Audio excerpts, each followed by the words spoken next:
Hi, learn by activity with Aarti. શાળામાં નકશામાં પૂઠામાંથી આપણે આજે ઘડિયા ચાર્ટ બનાવીએ છીએ. જુઓ આ કેવો દેખાય છે અને બાળકો તેનો ઉપયોગ કઈ રીતે કરે છે. આપણે ઘડિયા ચાર્ટ બનાવ્યો છે. શું બનાવ્યું છે? હવે એનાથી આપણે ઘડિયા શીખવાના છે. તો ધારો કે આપણે બેના ઘડિયાથી શરૂ કરીએ. બરાબર? બેનો ઘડિયો એટલે એક કપમાં, જો બધે કપ બોલેલા છે આપણે, એક કપમાં બેનો ઘડિયો છે એટલે બે રાખી મૂકીએ. બરાબર? તો બે રાખી મૂકી ચાલ બે રાખી મૂકીએ એટલે બે એક વાર, એક જ કપમાં છે તો બે એક વાર કેટલા થાય? બે.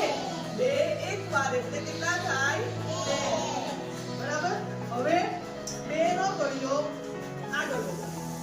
બે બે વાર, બે પછી બે બે કપમાં ગોઠવા. બરાબર? જો આવી રીતના કપ ગોઠવવા છે. ચાલો તો હવે આ રાખીઓ કેટલી થાય છે? 6. કેટલી થઈ? 2 ને 2 કેટલી થઈ? 4. બરાબર? એટલે બે વાર કેટલા થાય? 4. બરાબર? હવે બે આપણે કેટલા કપ છે? 1 2 ને 3. તો હવે આપણે બબ્બે રાખીઓ સાચવીએ. 2 2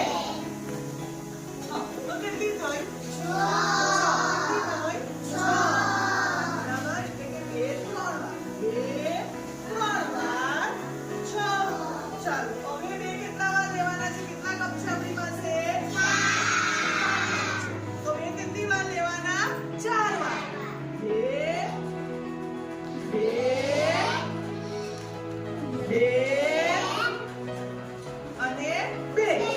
ચાલો કેટલા થાય?